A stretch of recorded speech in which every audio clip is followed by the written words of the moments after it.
And welcome to Sunday Funday with Marcela Alonso.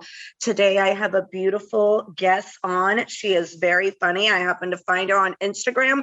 And also she is my first guest, LA guest. So we are today doing this via Zoom instead of New York. So welcome, Cat. Please introduce yourself and tell my audience who you are. And hi. Awesome. Thank you, Alonso, for having me. It's very special. I'm I've never done podcasts over the Zoom yet. And then it's so cool to talk to someone in New York, because New York is the place I want to go perform next as well. Most time I perform here in Los Angeles, and I'm from LA, and then I definitely want to branch out to go to New York City as well, because people told me the New York comedy scene is very different from LA. And thank you for having me, Alonso. You're welcome. It's so nice. So tell me, where were you from and how did you get started with comedy? I'm a stand-up comedian too. Yeah, I sort of kind of from LA, but I was born in China originally and then moved to LA. And then LA is kind of like my hometown as well, like San Gabriel Valley, which is called SGV. That's where tons of Asian American community. And I got into comedy because I got into acting when I was younger. And then I was studying drama and improv as well. I was studying improv at Chris Hardwick school called Meltdown Comics. It's also called a Nerdist. Mm-hmm. So I started improv for years. So then I got into comedy because lots of my friends are stand-up comedians, right? I used to go to the comedy shows all the time. And then I think while I get older, I was like, okay, I should do comedy. And one time I was in the Uber with a bunch of my friend's ex-boyfriend and a boyfriend's sister. I was start cracking jokes because the traffic in LA was so bad. We stuck in the traffic for hours. I just doing jokes. And then they are like, Kat, you should try stand-up comedy. And a couple of years later, I'm doing stand-up comedy. Yeah. Wow. I left LA about the year 2019, right? So you started what year, you say? I literally officially started stand-up comedy 3 years ago. It's right, actually, kind of before COVID started. At that time, I kind of set up in my mind, said I'm going to do stand-up comedy. Then, bam, COVID happened, the pandemic. And then I was doing Zoom comedy first, actually. So today, doing the Zoom podcast brings back memories. Yeah, brought it back. It's like a blast from the past. So I was doing tons of Zoom comedy, which is great because this new comic is a very different way to start, because most comedians started doing open mic first, right? And then I was doing Zoom comedy, and then I was helping Flapper Comedy kind of doing their Zoom comedy show, helping them producing as well. And then I was like, oh, this is interesting because I get tons of time to practice. Of course, Zoom comedy is so different from the real stage time. And then during the COVID, and then some comedy clubs still kind of they have outdoor, right? Yeah. I went there, did some open mic there, and then guess what? I feel like I'm Chinese. I'm always kind of have this business person mind in my head. I'm like, okay, I'm gonna produce my own show. So I started producing a rooftop comedy show in downtown LA. And then backyard comedy show at my friend's mansion. I would have my friends come, and then, but we keep it just social distance. When COVID started slowly reopening, that's how I kind of got into this as well. And then after COVID over, I started producing my own show at Sunset Grill, which is a very famous restaurant. The Guns and Roses started there. Sunset Grill. It's on Sunset. Yeah. And then Eagle has a song set down at the Sunset Grill. So that's where I started producing my own show. And then I used to do show there every Tuesday and Thursday, 7 p.m. show, 9 p.m. show. And then, so then start from there, just nonstop. Wow. So you said you started with Flappers, right? Because that's over there in North Hollywood?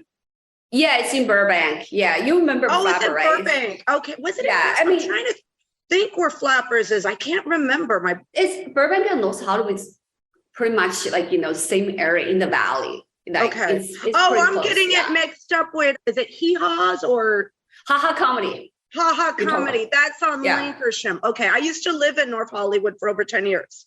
So I Oh, know of, yeah. and okay, now I remember where Flappers are. Wow. And you perform next to the Stand. The Stand is my favorite New York place. I've seen you were already at the Comedy Store. Yeah, I just did a show at Comedy Store a week ago. Actually, I'm doing another big one at Comedy Store on 26 as well. And then, in fact, I also produce another big show called Crazy Funny Asians. Yeah, it's a show I got involved with a Chamber of Commerce and Standing with Asians nonprofit. So it's kind of like, we raise the funds for AAPI, and I got involved producing that show with a Chamber of Commerce. I met him at a Christmas party. The VP, the lady Gloria, she said, "Hey, Kat, do you want to co-produce this comedy charity show with us?"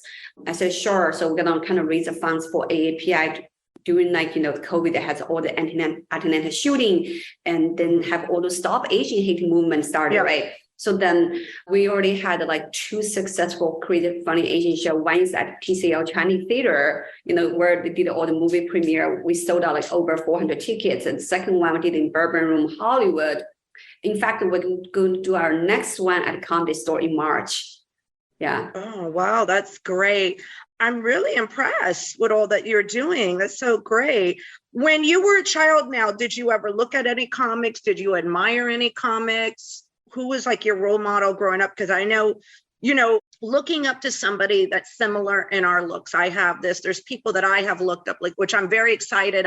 There's a Puerto Rican comic I get to interview next week. I'm so excited about her, interviewing her. Who did you, when you were a child, look up to for representation? It means so much now. People don't understand it, that, growing up as children, when I grew up, I'm a lot older than you, everything was blonde hair, blue eyes, you know what I mean? Plain. So when I first saw my first, comic that was similar to me, I was like, wow, you know what I'm saying? I felt like, that's a dream. Who did you look up to as a child that, sort of like you felt like represented and similar to you?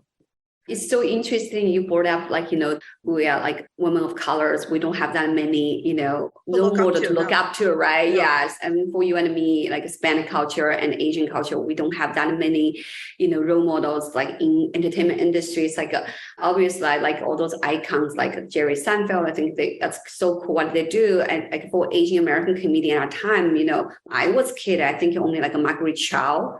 And she's one of the few female. Oh, Margaret Cho. Yeah. So, and then of course, right now we have more Asian American comedians like Ali Wong, Ronnie Chen, all those Asian American comedians that are rising up. But back then, when I was a kid, honestly, like just like one, like Margaret Cho, and then that's it. It's like, I'm like, oh, wow. But I think it's very lucky for me right now to get into comedy, because I feel like they paved the way for us. Yes. Yeah. Like my friend always say, imagine you were doing stand-up comedy 20 years ago, there would be no place for you. First, this is boys club. Like for female comics, it's hard. And then as like, Asian American, we are like a minority. It's even harder, right? Right. Yeah, I'm sure you understand that as well. Oh, yeah. It's even in the media, there's always, and it's always a man that's angry. Oh, why is she doing this? It's always somebody, or it's like a Karen. I've had that where they have to make a comment. Like I dressed like the actress, not the singer Selena, and I just did some cosplay, and I never do it. And I was posting the reel in different like Facebook groups, and a woman goes, "You need to lose about 50 pounds and you'll never look like her." And I'm like, this is a white woman telling me this. Okay. Wow. And she said 50 pounds. So my response was, "I'm sorry, Karen, but I can't join you this week for Weight Watchers."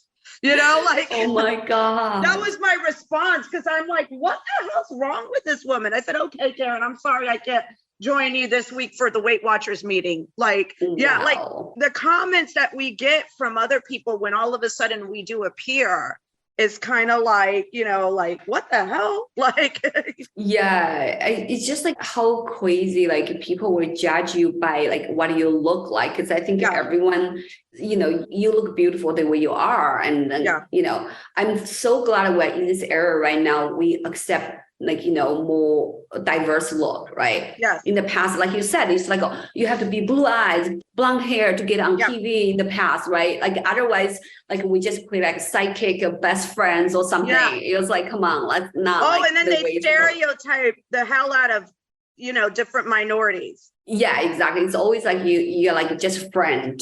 Like, come on. Like, I just hate like all the rom-com stories, always like Asian character or African American Hispanic character were like a best friend. Come on. Yeah. We have our heart and soul. Always play the maid.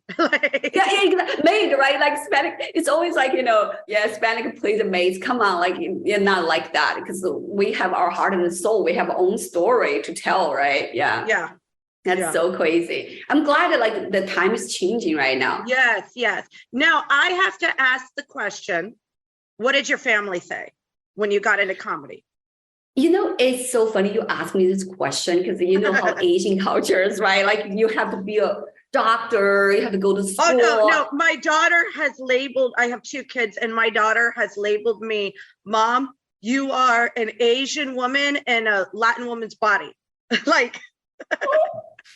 Like you mean like you're a tiger mom or something? Are you a tiger mom? Yeah. Well, I feel like I had to be. I was a single parent, but my oldest, like she's in law school, and that's so cool. Yeah. She got the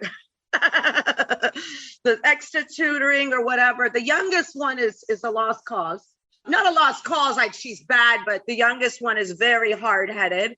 She's an Aries. I should have waited till. I'm an Aries too. Oh, you're Aries. Guys are hard-headed. Yeah.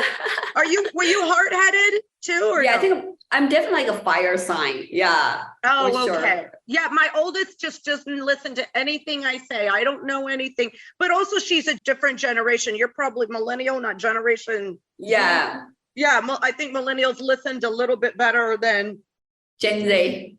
Oh, yeah. God, Gen Z. I just want to say, Alonso, you are so inspiring, because I was raised by a single mom as well. I kind of know how hard it is. My mom she's like just like you, single mom, but she's just so hardworking and beautiful, intelligent. I just want to give up to all the single moms out there. They are strong, beautiful. No, but what did your mom say?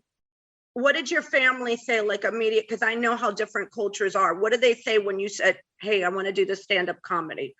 It's so funny though. Like my mom, she sent me to like learn dance, learn music arts when I was young, but she doesn't want me to get into like, the industry, because she thinks, oh, that's not a stable career, right? And as parents, you always want your kids be able to have steady income. Mm-hmm. So then but I truly appreciated that when my mom sent me to learn the arts, but unfortunately my mom passed away. I was young. She died of cancer. She had a breast cancer, and she was diagnosed at like 4th stage, and then so she passed away. Like when I was like, at the time I was already kind of pretty much almost adult, but it's still kind of like harder for me as well. And then I always wonder what she would say if she found out I'm a stand-up comedian. But I'm sure she would support me, but she would want me go to like good school, good college, get the education. So I did get my education, as most Asian parents, they have to make their kids go to school, right? Yeah. So I did get my education. I had my MA degree for international relations. And I never used that degree yet. One day I probably will use it. But I think everything my parents sent me to do all paved the way for me to do what I'm doing right now. Unfortunately, I'm not a doctor, but I still trying to kind of like, push forward. I just want to kind of prove that, even like, not every Asian has to be doctors. I want to be successful comedians. And then just kind of like we're in different time right now. Like, I feel like my dad is kind of more like easygoing, maybe because I was raised by my mom. My daddy didn't really know me that well. He couldn't have seen what I should do, I should not do. I have lots of freedom to do whatever I want to do. Yeah. Oh, okay. So your father's still in your life. Did your grandparents say anything, cousins, or how is your community as a whole about you doing comedy? Or are they embracing it because now they're seeing the representation? Yeah, I think I'm definitely the black sheep of the family. All my cousins are in like they are doing like very kind of normal jobs, like those Mhm. 9 to 5 jobs. Like I call them, you guys have a real job. I don't have a real job. Yeah. So yeah, like, it's hard for them to understand at first because they were like, oh, wow, how can you make a living? Like, Right. because being an actor and comedian, we are constantly being employed and unemployed, right? Yeah. You're hustling like for your next gigs. Even today, I'm still doing that. Like the insecurity is not like, oh my gosh, you get up next day, you're gonna get to work and then Right. you just keep hustling. But I enjoyed it because I've never been like worried, oh, I'm not gonna find the next job. Maybe because I've been doing this for so long. Like my family, they're still kind of worried. They're like, oh, how about you needed to start save money, you're gonna have like a retirement plan or anything. So yeah, but that's the nature of this industry. I mean, Yeah. at this point I just live day by day. Oh, I know the feeling. I'm day by day too. You never know what's going to happen tomorrow, right? Because you could have $1 million, maybe next morning you wake up and get hit by Yeah. the truck. Yeah. And then I end up not spending money and not going anywhere. I don't know. I'm a little bit weird with my money where I'm always saving. What can I produce or do next to make money? Or yeah, like that's how You're good. You're definitely like an Asian like mom in your mind because Asian people are so good at saving money. Like we're good at it with saving money, and knows they're always putting the money away for like a future, right? Yes. Yeah. No, that's how I think too. Like I don't, but that's the entertainment business as a whole. The good thing is you are in LA. When I lived in LA was different to New York as because I'm an actress. Well, I have my SAG card. I shouldn't say. You still have your SAG card? That's cool. I have my SAG card. I got it. I got my SAG card doing the craziest thing in the world, playing Octomom in a movie.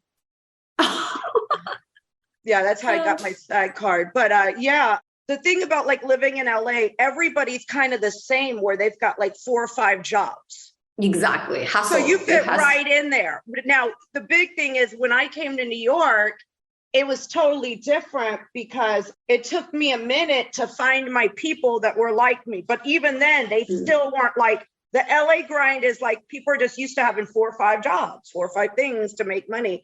And still in New York, I still wonder about some people. I'm like, how are they doing this? To say like accomplishing this. So. Oh, you mean like in New York, they don't do like multiple jobs? Because like in LA, we're so used to we just like always LA, we're so many used to jobs. it. That was the first thing. Not everybody like the thing is I've noticed the difference between LA and New York, and I'm going to talk about it right now first, so you can get an insight from my audience. Me as a comedy customer, I honestly like as a comedy customer, I honestly like some of the clubs better in LA. I definitely love the Comedy Store. That was my favorite place. What's the other place on Laurel Canyon? It's right off Laurel Canyon, right down the street from the comedy club. I can't think of that name. What's the store? The other Laugh Factory. Yes. So I used to love the Laugh Factory. I can't even remember the name. I love going to the Laugh Factory. I love going to the Comedy Store. Both were great, affordable. Food was great. In New York, and again, I'm talking about the differences as a customer standpoint, not as a stand-up comedian. So in New York, the best place that I personally have found has been the Stand. I have not been impressed with the Comedy Cellar. Caroline's is now closing down, which that was really? Yeah. Oh, you closed down now? They're closing. I think they're closed off right now, but that was a place I went to that I was kind of like, They only got one comic up. Like I was disappointed as a customer. That being said, I enjoyed more of the LA place, but I'm here now in New York. I love the Stand in New York. That's my favorite spot to go to. Yeah, I know there's other spots, but. Right, because I never performed in New York. I always wonder what's a comedy scene in New York like. Well, but we've got to get you over here. Yeah, totally. I'd love to, because people said, oh, lots of comics said when they go to New York, they can do like 4 and 5 shows per night because the people there, they can just take the metro or walk there, right? Like in LA, it's so spread out. You have to drive. You can't do that in LA. Yeah, if you drive and find the parking and, how parking situation in LA, I remember the first year I moved to West Hollywood, I got over 10 parking tickets because the parking sign is like rock signs. You don't understand. I don't understand what you mean. And then what they do the best is just give you parking ticket. Oh man. So you were in a hole the first year because of the parking tickets in a way? Oh my gosh. And the parking tickets are crazy. West Hollywood, that's where yeah, it's so hard to find the parking, right? And also the streets, they have a permit and the different hours. I'm like, yeah. That's confusing. Very confusing. Come on, it's like a rock science. They're meant to confuse you so they can give you tickets. Yeah. So stupid. No, that's the city recuperating their money, I feel like, from COVID. Yeah, I heard that they have a quota every month, say those parking attendants, they have to give how many parking tickets out. I remember the crazy story. One time my friend came over to hang out in my place in West Hollywood. And then we saw this guy's writing the ticket, put it on on her car. We're like, hey, we're here. And this dude was like, I already loaded tickets. You still have to pay for the ticket. I'm like, we are here. It's like, oh my gosh. Yeah. What a pain. Oh my gosh. So speaking of, I was not in LA during COVID. You guys had stuff shut down, brought back up and shut down again. We didn't have that in New York. We just had it shut down for a long time and then brought back up for life. How was it? And you started during COVID. How was your time during COVID over there in Los Angeles? I guess because LA is a bit different because we have lots of outdoor venues, right? Mm-hmm. So I remember this place, you probably don't know right now, just opened across street from Haha Comedy. It's called the Comedy Chateau. So they kind of have this huge outdoor space. Then during COVID, they started kind of opened up they're kind of back. It's sort of like outdoor patio area. They have a comedian come here to do some shows. And then so during the COVID, they kind of opened a little bit and then I overheard they got shut down because the neighbors complained it's too loud outdoors. So it's just a crazy story like this. Yeah. So everybody was just trying to make it somehow. Yeah, exactly. Even I was doing my kind of a rooftop. Yeah. Like the rooftop is outdoor, right? They said, okay, as long as you keep social distance, you can have a certain amount of people come to the show and everyone had to wear masks, Yeah. You know what was weird about COVID? I felt I was able to get closer because everything was online. And I remember the app Clubhouse being so helpful. I felt like I could get closer to people that I never could generally in real life because I've always been a stay-at-home person. And I found it easier, to reach people I never expected to reach. Did you have that same experience or was I only the lucky one here? No, I totally understand what you mean because I think during COVID and then you started to reconnect with some of your older friends, some friends I haven't talked to for 10 years, okay, now I have all the time. And then also kind of you change your perspective about lots of things. It's during COVID, it make you realize, oh my gosh, life can be so precious, right? And then, I totally understand where you came from. I feel the same way as well. Yeah, I was able to connect with people that I never would have before, which was a great business, which helped me a lot and connect, but it was just different. And can you believe it's been now 3 years? It's already been 3 years. It feels like it was just yesterday everything was shut down. And yeah, exactly. I still feel it's everything just happened. Yeah, I know. It's I'm getting older before I know it. So what have been some of your favorite clubs that you love to perform in so far in Los Angeles? And have you been able to tour yet? Are you planning to tour yet? That is a good question. Obviously, Comedy Store, legendary. And last night I did a show at, do you know Roosevelt Hotel in Hollywood? Roosevelt Hotel, yes.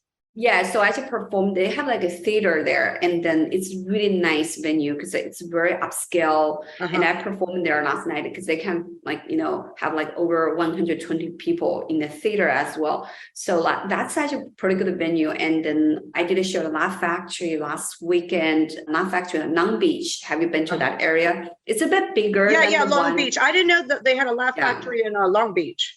Yeah, it's bigger. It's kind of like this, maybe like a twice size as the one in Hollywood. Like, of course, the one in Hollywood is always a great one because the energy is amazing. So the one in Long Beach one is way bigger. I think Oh, they can okay. hold almost 400 seats there. Yeah. Oh, wow. And then I have another show coming up on Mondays at Hollywood Improv. Have you been to that spot? It's on Melrose. Yes, yes. Yeah.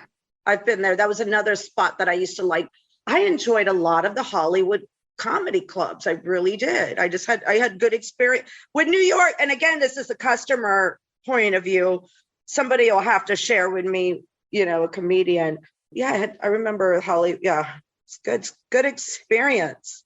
Yeah, I think the big three, like on Sunset and Melrose, it's like a comedy store. It's legendary, right? It's always great energy there. And then Laugh Factory, Hollywood, because both of the places are so close. It's both on Sunset.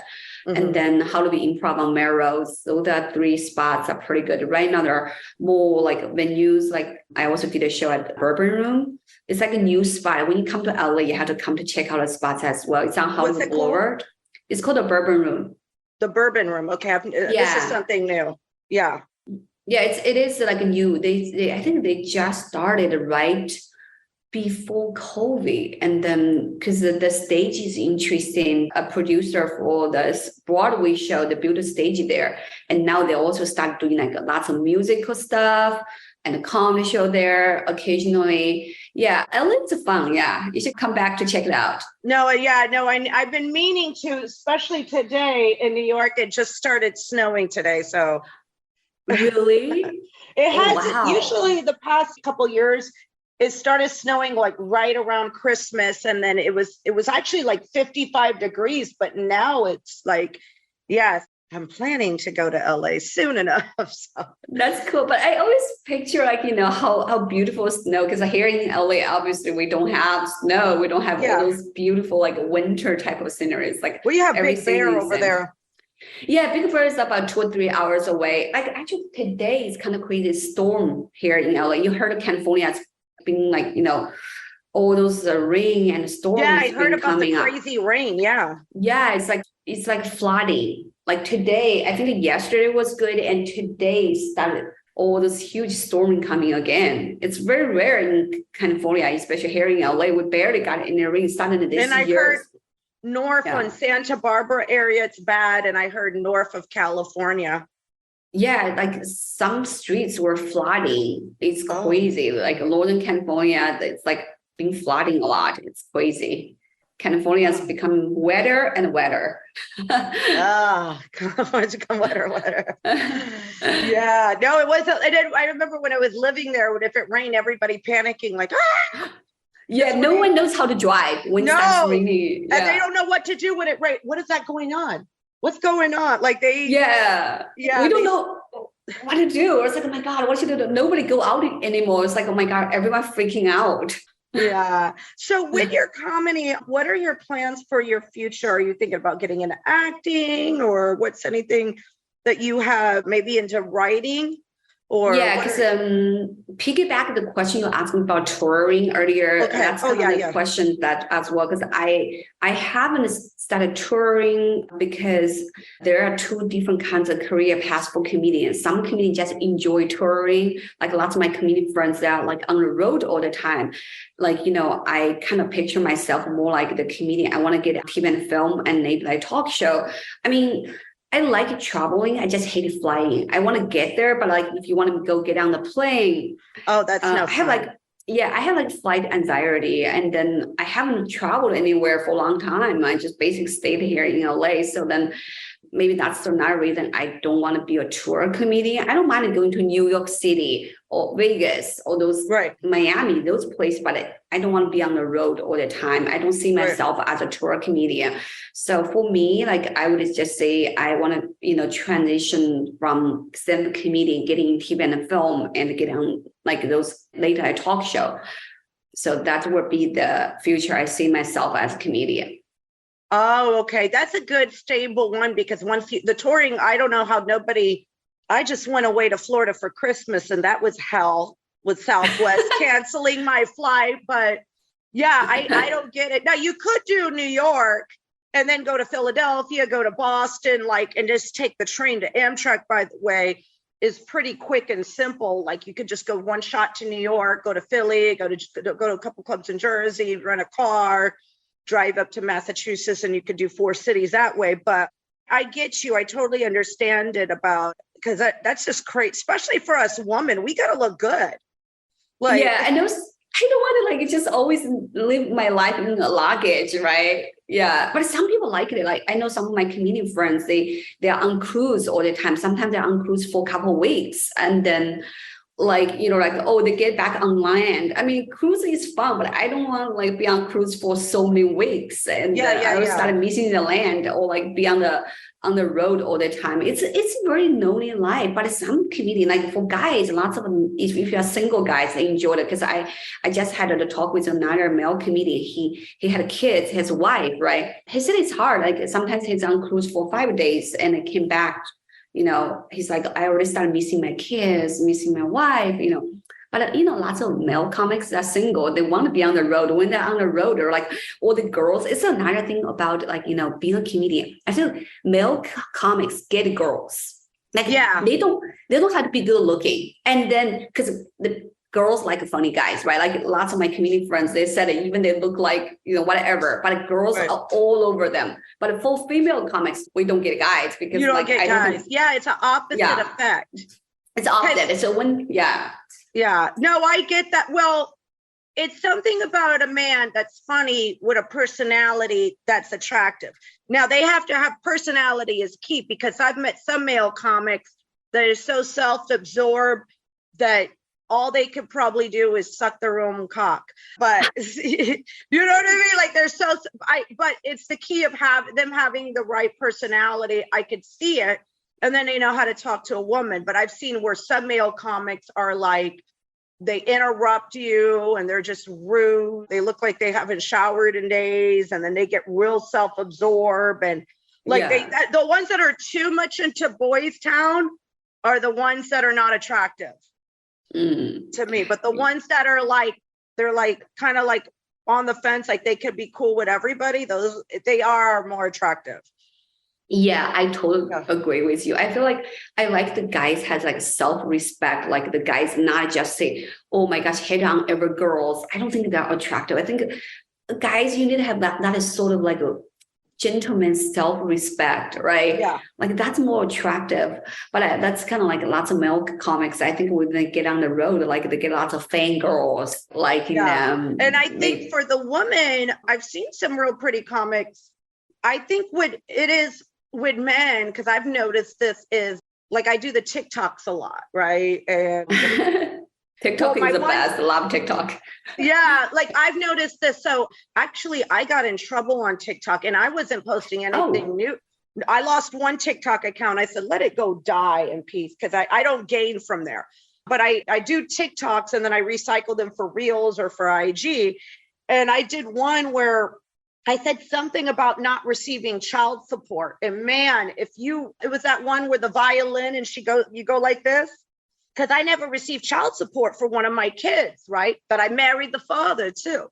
And I had so many guys make a statement. And it was actually like a funny video. I had so many guys get so offended by that. Man, you really want to offend guys? Talk about not paying child support. Oh, they came at me. Well, it was true. Like, and one guy goes, it was your fault. You didn't marry the guy. I'm like, you don't even know the whole freaking scenario. It was like, because my younger daughter's father, I did marry. And I go like this, I go to the men that whine, which is true. I could hear men whine about paying child support, and I never got a penny. And yeah, men got triggered like nobody's business. Like they were the biggest snowflakes ever when I talked about that. Like it was funny. But I noticed on TikTok, if a video of a woman and she's not being too sexual is funny, like she's being modest and she's being funny, it doesn't really do well. Like they don't think, I don't know, it's just weird how, like we have to constantly be in this sexual light.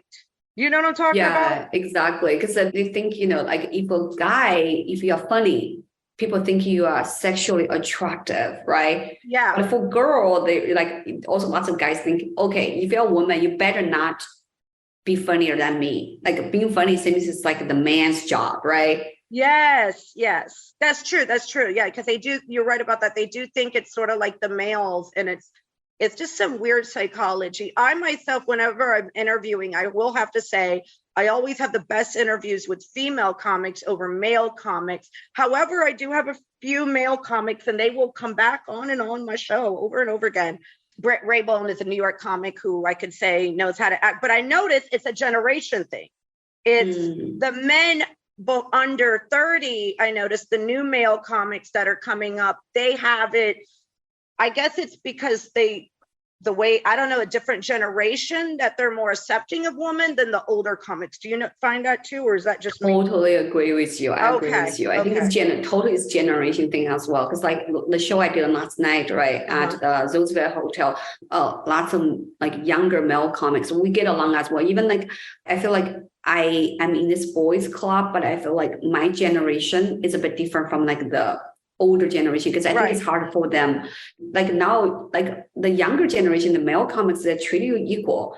And then, it's just, I feel like it's easier to adapt in. Like the older generation, they're a little bit more, I don't know, they just feel like not that accepting, but I think everyone's different. And then they freak out. They freak out when they see, I notice they tend to be like, they kind of freak out when they do see minorities or women or stuff like that. Oh, this isn't fair. Yeah, exactly. They do. Like, I think it's they have to, like with the whole cancel culture thing right now, like, some people, they feel like it's harder for them being a white male comic. They said, oh, the whole cancel culture thing is too bad, and you guys can see certain jokes, but if they see the same joke, then they will be labeled as racist and this and that. But I said, yeah, comedy, it is very subjective, depending on who is saying the jokes, right? So, I mean, it is kind of get a little bit intense with the whole cancel culture thing going on in the comedy world right now. Sometimes it's hard for comic write jokes, I guess, because we are in this kind of revolutionary period of time right now. I mean, it's good. We are changing, right? Yes. Well, no, I think it's good for comedy writers to go on a lot of shows nowadays, because there's been some really good shows there's a show called That Fool that's on Hulu. And when you watch that show, if you've lived in Los Angeles, they got everything right with Mexican culture. And they've done such a good job. It's on Hulu. Chris Estrada's show. He's a comic who I'd love to have on if ever he's willing to be on my show in the future. But that's just a great example of why we need representation. We need different people, because I've seen shows in the past. Have you ever seen shows in the past and they're talking about different cultures and you're like, this is an American writing this. We don't say this. Like, yeah, totally agree with you on that one, because I think we need a different voice, right? Like from man's voice, women's voice, and like Hispanic, Asian American, we have different voice. And then, I'm actually very excited to see how our comedy world is going to turn into like in the next 10 years. I feel like it's going to be exciting. Yeah. Well, thank you so much. Can you do me a favor and please let my audience know where they can find you, all your social medias, and if you have a website so they can see the tour date. So thank you, Alonso. Actually, I just started my own podcast as well. It's called Cat Jam in the Car, and it's on Spotify, iHeartRadio. It's very different. Next time you come to LA, I want you to be in my podcast as well, because I record my podcast in the car. I have this beautiful Tiffany blue Porsche, and it's beautiful car. And then I just had my podcast studio in the car. I just started. That's why I called Cat Jam in the Car. They have tons of guests when you come to LA. Yeah. If you ever want to check the podcast, it's called catjaminthecar.com. All the links are there, Spotify, iHeartRadio. And and all the info there. I also put my comedy show tour dates on there as well. And my Instagram, official Cat Ce. Yeah. Oh, spell out your Instagram, because the audio portion, in case somebody spell out your Instagram so they can follow you. Yeah. OFFICIALCATCE. Official Cat Ce. Yeah, find me on Instagram. Also, same as my TikTok. I do lots of skits comedy on my TikTok, some stupid funny things. It's the same as Official Cat Ce on TikTok as well. All right. Well, thank you so much for being on my Sunday Funday. We look forward to meeting you one day when hopefully I can go to LA. Yes, when you come to LA, I want to give you comp tickets, come to my show. Oh, I can't wait.